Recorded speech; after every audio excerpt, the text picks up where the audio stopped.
Hello students, welcome to our channel. So in today's video, this is the next part of the class 12 chapter 2nd, that is the sexual reproduction in flowering plants. So in previous video I just discussed about the simple basic structure of flower and बहुत ज़्यादा familiar करवाया था chapter के अंदर कि क्या होगा क्या नहीं होगा. सो अब मेन टॉपिक हमारा स्टार्ट होता है and we will begin from the male part. तो हम पहले हम मेल पार्ट के बारे में डिस्कस करेंगे, then we will go to the next part female. Okay, so basically अगर हम मेल पार्ट की बात डिसाइड करें तो जो हमारा मेल पार्ट होता है उसे हम बेसिकली क्या कहते हैं, स्टैमिन कहते हैं, और साइंटिफिक टर्म में हम इसे क्या कहते हैं, एंड्रोशियम कहते हैं. राइट, ठीक है, स्टैमिन कहते हैं और एंड्रोशियम कहते हैं. इसका सिंपल सा बेसिक स्ट्रक्चर होता है, इस तरह से इसका सिंपल सा स्ट्रक्चर होता है. राइट, तो ये जो पार्ट होता है इसका, ये वाला जो पार्ट होता है, ठीक है, इसको हम क्या कहते हैं, एंथर कहते हैं, और ये वाला जो पार्ट होता है इसे हम क्या कहते हैं, फिलामेंट कहते हैं. ठीक है, फिलामेंट जो होता है बेसिकली एक लॉन्ग स्टॉक स्ट्रक्चर होता है, स्टॉक लाइक स्ट्रक्चर. राइट, और बेसिकली जो एंथर होता है इसके अंदर बेसिकली अब इसे हम पूरा अच्छे से स्टडी करेंगे. इसका सिर्फ इतना सिंपल सा है कि इसके प्रोक्सिमल एंड से कनेक्ट होता है और इसके से जाता है. बाकी अब हम एंथर के बारे में डिस्कस करेंगे कि हमारा एंथर कैसा होता है. तो जैसे कि एनसीईआरटी के अंदर एक फिगर गिवन है जिसके अंदर ट्रांसफर सेक्शन दे रखा है. ठीक है, तो उसके बारे में हम देखते हैं. तो ये हमारा एनसीईआरटी के अंदर डायग्राम है, ये बेसिकली हमारा एंथर है. Right, that is the anther. ये हमारा क्या हो गया, फिलामेंट होगी, स्टॉक लाइक स्ट्रक्चर हो गया. ठीक है, ये हमारे पास यहाँ पे ये जो पूरा जो स्ट्रक्चर है, दैट स्ट्रक्चर इसे हम क्या कहते हैं, एंथर कहते हैं. इसका ट्रांसफर सेक्शन बता रखे हैं. जब हम इसे बीच में से काटते हैं, इस एंथर को, जो हमारा इस तरह का स्ट्रक्चर था, ठीक है, इसको जब हम बीच में से काटते हैं तो बीच में से काटने से हमारे अंदर जो एंथर है उसके अंदर इस तरह का स्ट्रक्चर होता है. तो ये जो आप स्ट्रक्चर देख रहे हैं ये वाला, ये लोब्ड होती है. ठीक है, लोब है. तो कितनी लोब हुई यहाँ पे, टोटल 2 लोब हुई. ठीक है, तो ये बेसिकली एक एंथर होता है, उसके अंदर 2 लोब्स होती हैं जिसे हम क्या कहते हैं, बायलोब कहते हैं. ठीक है, जिसे हम क्या कहते हैं, बायलोब्ड स्ट्रक्चर कहते हैं. ठीक है, ये हमारे पास लोब्स होगी. हर एक लोब के अंदर 2 थीका प्रेजेंट होते हैं. ठीक है, हर एक लोब के अंदर कितने थीका प्रेजेंट होते हैं, that is 2 thecas present in every lobe. So हर एक लोब के अंदर 2 थीका प्रेजेंट होते हैं. ठीक है, तो हर एक लोब के अंदर 2 थीका प्रेजेंट होते हैं, तो हम इसे क्या कहेंगे, इसे हम कहेंगे डायथीकस. ठीक है, तो अगर हम स्ट्रक्चर यहाँ पे ड्रॉ करें एक सिंपल सा, हमारे अंदर क्या, एंथर के अंदर क्या था, बेसिकली एंथर का कुछ इस तरह का स्ट्रक्चर होता है. राइट, यहाँ पे बेसिकली हमारे पास 2 लोब्स होती हैं. तो हेयर वी ड्रॉ 2 लोब्स इस तरह से. ठीक है, हर अब लोब के अंदर 2 थीका प्रेजेंट होते हैं. तो यहाँ पे हमने 2 थीकास बना लिए. ठीक है, तो बेसिकली इसे हम क्या कहेंगे कि ये हमारे पास 2 लोब्स है, तो हम इसे क्या कहेंगे, बायलोब्ड कहेंगे. ठीक है, और हर एक लोब के अंदर 2 थीका प्रेजेंट है, तो इसे हम क्या कहेंगे, डायथीकस कहेंगे. ठीक है, सिंपल सी बात समझ में आई, बायलोब्ड और डायथीकस के बारे में. ठीक है, अब क्या होता है कि हमारे पास यहाँ पे क्या होता है, अब इस जो हमारा बायलोब्ड है इसके साइड में माइक्रोस्पोरेंजियस टिश्यूज प्रेजेंट होते हैं जिसे हम बेसिकली माइक्रोस्पोरेंजिया कहते हैं. तो इसके साइड में यहाँ पे माइक्रोस्पोरेंजिया के बेसिकली जो हमारा लोब्ड स्ट्रक्चर है इसके साइड में बेसिकली हमारे माइक्रोस्पोरेंजिया प्रेजेंट होते हैं. क्या प्रेजेंट होते हैं, दैट इज़ माइक्रोस्पोरेंजिया.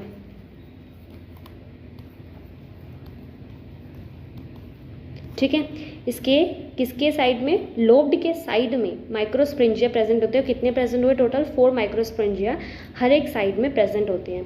इसे हम क्या कहते हैं, टेट्रागोनल स्ट्रक्चर कहते हैं. इस तरह से हमारा क्या बन जाता है, एक टेट्रागोनल स्ट्रक्चर बन जाता है. जैसे कि आप आगे फिगर में देख सकते हैं, ये हमारे पास फिगर है एनसीईआरटी से ली हुई. ठीक है, तो आप यहाँ पे देखोगे ये हमारे पास इस तरह से ये लोब्ड स्ट्रक्चर है. ठीक है, राइट, बायलोब्ड हो गया. ठीक है, अब यहाँ पे जो बेसिकली ये जो स्ट्रक्चर हो गया, ये 4, ये हमारे पास क्या होते हैं, माइक्रोस्पोरेंजिया होते हैं. अब इस माइक्रोस्पोरेंजिया के, अब ये जो हमने यहाँ पे माइक्रोस्पोरेंजिया बनाया है, ठीक है, ये हमारे पास, don't get confused, so easy, just आपको देखना है। देखो ये हमारे पास क्या हुआ, एंथर हुआ, इसके अंदर ये हमारे पास क्या हुई, लोब हुई, कितनी हुई, 2 लोब हुई, राइट। फिर उसके बाद ये हमारे पास 2 लोब हो गई, फिर उसके बाद हमारे पास क्या होंगे, यहाँ पे थीकास प्रेजेंट है, राइट। अब इस थीका के साइड में क्या प्रेजेंट है हमारे पास, microsporangia, that is the 4 microsporangia, ठीक है, ये हमारे पास 4 माइक्रोस्पोरेंजिया प्रेजेंट है।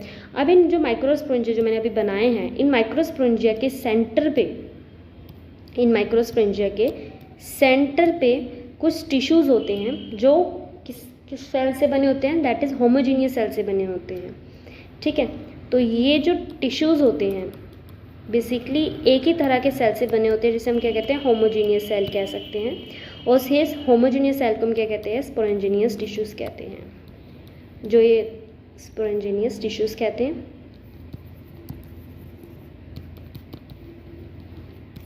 ठीक है। इसे हम क्या कहते हैं, स्पोरेंजिनियस टिश्यू कहते हैं, ठीक है। तो बेसिकली जो ये होमोजीनियस सेल है, ये टिश्यू बनाएंगे, ठीक है, उस टिश्यू को हम क्या कहते हैं, स्पोरेंजिनियस टिश्यू कहते हैं।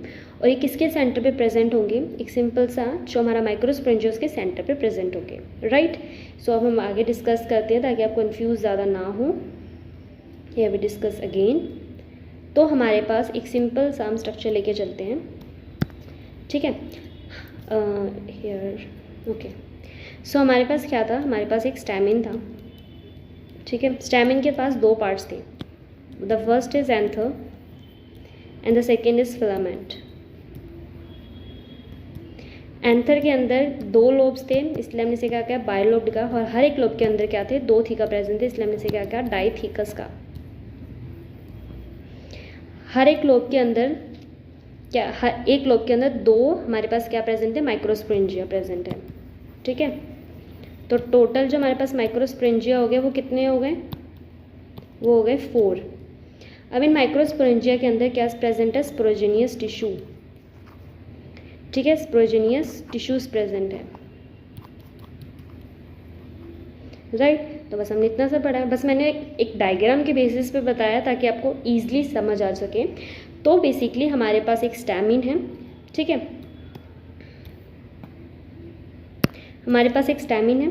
स्टैमिन के अंदर 2 पार्ट्स होते हैं, anther and filament. Anther bilobed होता है, हर एक लोब के अंदर 2 थीका प्रेजेंट होते हैं, हर एक लोब के अंदर 2 माइक्रोस्पोरेंजिया प्रेजेंट होते हैं। तो 2 लोब्स हुए तो टोटल 4 माइक्रोस्पोरेंजिया हुए। अब जो माइक्रोस्पोरेंजिया होते हैं उसके सेंटर पे क्या होते हैं, स्पोरेंजिनियस टिश्यूज होते हैं, जो कि एक होमोजीनियस सेल से बने होते हैं। अब अगर हम माइक्रोस्पोरेंजियम की बात करते हैं कि भाई माइक्रोस्पोरेंजिया है क्या, ये जो माइक्रोस्पोरेंजिया है, ये जो माइक्रोस्पोरेंजिया ये आगे जाके फर्दर मैच्योर होता है, डेवलप्ड होता है, और क्या बनाता है, पोलन सैक। यानी कि इसके अंदर आगे जाके क्या स्टोर होंगे, इसके अंदर पोलन ग्रेन स्टोर होंगे, ठीक है, जो कि एक मेल का गैमेट होता है, सिंपल। तो अब हम बात करते हैं कि जो हमारा ये जो माइक्रोस्पोरेंजिया है, अब इसको कुछ लेयर्स कवर करती है प्रोटेक्शन के लिए, जो कि यहाँ पे ड्रॉ है, ठीक है। तो first one is the epidermis, second is endothecium, third is middle layer and the fourth is tapetum. So here first, second, third and fourth, इसी लाइन वाइज ही ये फ्रॉम द स्टार्टर मोस्ट, यानी कि starting में epidermis होती है और inner most epitome होती है। जो फर्स्ट है, सेकंड है और थर्ड लेयर है, यानी कि epidermis, endothecium and middle layer, उनका क्या काम होता है, बेसिकली वो प्रोटेक्शन का काम करेंगी, ठीक है, क्योंकि सेल के बाहर प्रेजेंट है तो प्रोटेक्शन का काम करेंगी। एंड सेकेंड इनका क्या काम है, डाइसेंस का। डाइसेंस का मतलब क्या होता है कि जब हमारा एक ये जो मेल पार्ट है, जब वो हमारा मैच्योर हो जाएगा तो क्या करेगा, ये ब्रस्ट आउट हो जाएगा। ब्रस्ट आउट होकर जो इसके अंदर पोलन ग्रेन्स है वो उसको बाहर निकाले, उसे हम क्या कहते हैं, डाइसेंस। तो वो कौन करवाता है, epidermis, endothecium and the middle layer. Tapetum की बात करते हैं, तो टैपेटम अपने आप में बहुत इंपॉर्टेंट है। टैपेटम जो पोलन ग्रेन जो डेवलप्ड हो रहे होंगे इसके अंदर, उसको नरिशमेंट प्रोवाइड करवाएगी, नरिश करेगी, ठीक है। तो नरिशमेंट प्रोवाइड करेगी तो खाना देगी, तो ऑफकोर्स इसके अंदर जो साइटोप्लाज्म होगा, हियर वी ड्रॉ, तो जो टैपेटम है तो इसके अंदर जो साइटोप्लाज्म होगा वो डेंस होगा और इसके अंदर जो न्यूक्लियस होंगे वो मोर देन 1 होंगे, ठीक है। टैपेटम के अंदर जो न्यूक्लियस प्रेजेंट होंगे वो एक से ज़्यादा प्रेजेंट होंगे, ये टैपेटम की खासियत है। और जो माइक्रोस्पोंजिया का जो स्ट्रक्चर है वो एक एज अ सच सर्कुलर एक आउटलाइन देगा, ठीक है। एक टिपिकल जो माइक्रोस्पोंजिया है वो एक नॉर्मली एक सर्कुलर दिखता है, लेकिन इसमें सर्कल नहीं है, बट एक नॉर्मल जैसे कि ये है, ये सर्कुलर दिखेंगे, ठीक है। उसके बाद हम बात करते हैं, हमने इतना समझ लिया, ठीक है, हमने एक बेसिक स्ट्रक्चर समझ लिया कि हमारे पास क्या होते हैं। तो हेयर जहाँ पे हमने ड्रॉ करी थी टेबल, हेयर, तो हमारे पास स्टैमिन होता है। स्टैमिन के 2 पार्ट्स होते हैं, anther and the filament. Anther bilobe होता है, डाइथिकस होता है। बाइलोब के अंदर 4 माइक्रोस्पोंजिया हो गए टोटल, 2 लोब्स के अंदर, 1 लोब के अंदर 2, तो 2 लोब के अंदर 4। उसके अंदर स्पॉन्जिनियस टिश्यूज होते हैं। माइक्रोस्पोंजिया में 4 लेयर्स कवर करते हैं, ठीक है। 3 जो होती है वो प्रोटेक्शन का और डाइसेंस का काम करती है, और जो टैपेटम होती है वो इनर मोस्ट लेयर होती है और वो बेसिकली नरिशमेंट का प्रोवाइड करती है, ठीक है, नरिशमेंट प्रोवाइड करती है। अब ये जो स्पॉन्जिनियस टिश्यू है, अब इसके बारे में बात करते हैं कि इसका क्या फंक्शन है, राइट। सो अब स्पॉन्जिनियस टिश्यूज़ की बात करें तो स्पॉन्जिनियस टिश्यूज़ का क्या काम है, तो वो हम डिस्कस करते हैं। तो बेसिकली हमारे पास जो स्पॉन्जिनियस टिश्यूज़ होते हैं, फॉर एग्जांपल हमारे पास ये स्पॉन्जिनियस टिश्यू है, ठीक है, वी नेम्ड एज एसटी। तो ये हमारे पास क्या स्पॉन्जिनियस टिश्यू है। जब हमारा जो एंथर है, ठीक है, वो जब मैच्योर होगा तो क्या करेगा, जो ये हमारे पास स्पॉन्जिनियस टिश्यू है, इसका हर एक सेल कैपेबल है कि वो म्योसिस कर सके। और एज वी नो कि जो म्योसिस होती है एज वो रिडक्शनल डिवीजन होती है और बेसिकली गैमेट्स में होती है। तो इसकी वजह से हमारे पास अब ये जो स्पॉन्जिनियस टिश्यू है, इसका हर एक सेल कैपेबल होता है कि वो म्योसिस कर सके। वो जब म्योसिस करेगा तो क्या बनाएगा, माइक्रोस्पोर टेट्राइड बनाएगा, microspore tetrad, because we know that कि 4 सेल्स बनते हैं म्योसिस के बाद, ठीक है। तो माइक्रोस्पोर टेट्राइड बनाएगा, ठीक है। अब ये जो माइक्रोस्पोर टेट्राइड होते हैं ये आगे जाके मैच्योर होते हैं और डाइसेंस की वजह से, डाइसेंस होती है और डिहाइड्रेट होते हैं। यहाँ पे होश पोश हो रहा है, वीट्रो, थोड़ा सा इसे यहाँ नीचे ले आते हैं, ठीक है। तो बेसिकली हमारे पास क्या होता है, डिहाइड्रेट होता है। डिहाइड्रेट होने की वजह से ये क्या बनाएगा, ये हमारे पास पोलन ग्रेन बनाएगा, ठीक है, इट मेक पोलन ग्रेन, ठीक है। तो ये एक सिंपल सा प्रोसेस है और इस प्रोसेस को ही हम, जो हमने इतनी इजी से कर लिया, इस प्रोसेस को हम क्या कहते हैं, माइक्रोस्पोरोजेनेसिस, यानी कि इस तरह से हमारे माइक्रोस्पोर्स बनते हैं। किस तरह से कि जो हमारे पास जो माइक्रोस्पोरेंजिया था उसके अंदर जो स्पोरेंजिनियस टिश्यू थे, वो जो सेल्स होते हैं वो कैपेबल होते हैं कि वो म्योसिस कर सकें। वो म्योसिस करते हैं, माइक्रोस्पोर टेट्राइड बनाते हैं, जैसे मैच्योर होंगे, डिहाइड्रेट होंगे, वो पोलन ग्रेन बनाएंगे। और डाइसेंस यानी कि जो फर्स्ट आउटर मोस्ट 3 लेयर्स थी, फर्स्ट से लेके जो 3 लेयर्स थी, वो क्या कराएंगे, डाइसेंस कराएंगी। और डाइसेंस करने की वजह से ये क्या हो जाएंगे, एनवायरनमेंट में रिलीज्ड हो जाएंगे। उसके बाद फर्दर प्रोसेस करेंगे, ठीक है। इसको हम क्या कहते हैं, माइक्रोस्पोरोजेनेसिस कहते हैं। अब ये जो स्पॉन्जिनियस टिश्यू है, इसके हर एक सेल क्या होता है, कैपेबल होता है। तो इस सेल को हम क्या कह सकते हैं, जो अब ये जो सेल है किसका, स्पॉन्जिनियस टिश्यू का, इस सेल को हम क्या कह सकते हैं, पोलन मदर सेल भी कह सकते हैं, ठीक है। और इसका दूसरा नाम क्या हो सकता है, माइक्रोस्पोर मदर सेल भी हो सकता है,